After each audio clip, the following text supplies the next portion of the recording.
Hola a todos, mi nombre es Adrián Alexander Beltrán Zúñiga, tengo 27 años, de profesión licenciado en literatura y actualmente maestrante en recursos digitales aplicados a la educación. Frente a la propuesta de actividad nivelatoria y diagnóstica del curso Evaluación de Recursos Digitales, se nos ha propuesto comentar un poco acerca cuál ha sido nuestra experiencia con el uso de recursos educativos digitales y particularmente cómo esto ha enriquecido mi labor como docente en dos aspectos fundamentales. El primero de ellos tiene que ver con cuál ha sido el plan de acción que he implementado para realizar búsqueda de estos recursos y de qué manera se han articulado al proyecto educativo institucional y por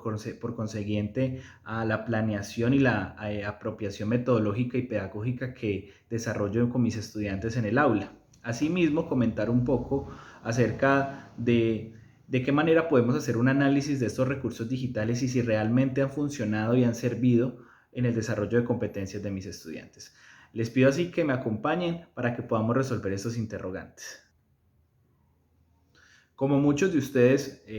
lo pudieron experimentar, a raíz de la pandemia y del COVID-19, se empezaron a implementar una serie de recursos educativos digitales que obligaron al profesorado en Colombia a trasladarse a los escenarios virtuales y a los ambientes virtuales de aprendizaje, lo cual conllevó que dentro de mi experiencia docente comenzara a repensar de manera mucho más real la necesidad de implementar este tipo de recursos al interior de las temáticas y los aprendizajes estructurantes que se orientaban desde el área de lengua castellana, particularmente en grado noveno, que es donde me desenvuelvo. Me he dado cuenta a partir de diferentes repositorios, como lo es por ejemplo Wordle o Light Worksheet, o incluso el uso de aplicativos como Quizzes que han permitido tener herramientas ya disponibles colgadas en la web de manera gratuita, con una licencia free o también conocida como un recurso digital abierto, para que los estudiantes a partir de estas actividades interactivas pudieran realizar lecturas secuenciales y no secuenciales y asimismo se lograran desarrollar objetivos de aprendizaje pedagógicos. Por dar un ejemplo, en lengua castellana en grado noveno siempre trabajamos los medios de comunicación y particularmente este tema me gusta enfocarlo mucho con todo lo relacionado con los textos iconográficos o también conocidos por el ICFES como textos discontinuos. Estos textos discontinuos permitieron de alguna manera que se evaluaran a partir de diferentes aplicativos como lo eran por ejemplo Kahoot, juegos en Kahoot o incluso actividades de aprendizaje en Quizzes, donde los estudiantes únicamente lo que hacían era interpretar imágenes, interpretar realidades, interpretar caricaturas para relacionarlos de alguna manera con el papel que cumplían los medios de comunicación masivos aquí particularmente en Colombia. Estas actividades y estos recursos que están libre de acceso en la web hacen que el estudiante se sienta un poco más cercano con lo que es la propia realidad, tal como lo expresa tal vez Daniel Casani, diciendo y afirmando, compartiéndonos la propuesta de que hoy en día nos enfrentamos a una sociedad que es nativa digital.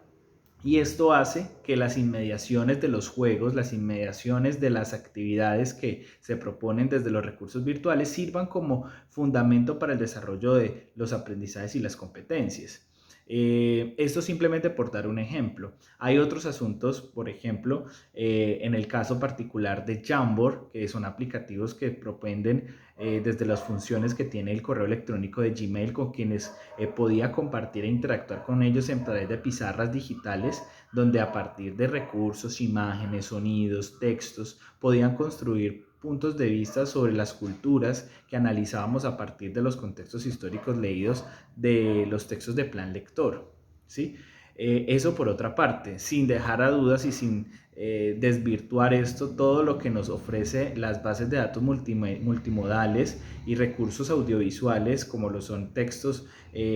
fílmicos, de cine, algunos videoclips, cortometrajes que permitían articular los aprendizajes con lo que los estudiantes estaban aprendiendo. Básicamente esa ha sido la experiencia.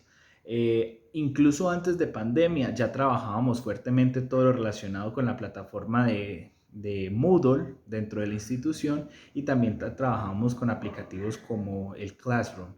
por mencionar algunos. Frente a la segunda pregunta sobre cuál fue ese plan de búsqueda y después cómo hacemos el análisis de estos recursos educativos digitales, tengo para decir dos cosas. Y era que inicialmente antes de la pandemia habían unas actividades que de pronto se fijaron directamente desde lo propuesto por la planeación del Departamento de Lengua Castellana, pero con el advenimiento de la pandemia, digamos que se trató ya de ver toda esta potencialidad de recursos que estaban en la web para ejecutar una buena selección. Y cuando hablo de buena selección, ¿a qué se hace referencia? Que las actividades no fueran únicamente juegos o no fueran únicamente talleres que desarrollaran planteamientos relacionados con los temas vistos, sino que esos tuvieran una funcionalidad dentro del propósito evaluativo que íbamos a tener, digamos, dentro del módulo. Me explico. En asuntos relacionados con lectura crítica, en asuntos relacionados con lenguaje, pues teníamos que potencializar la lectura de diferentes tipos de texto que son los que finalmente se les va a evaluar a ellos en la prueba de estado, la prueba externa. En ese sentido, el proceso de selección fue muy interesante, ha sido muy interesante porque lo que tratamos de hacer básicamente es identificar cuáles talleres, o mejor dicho, cuáles recursos educativos son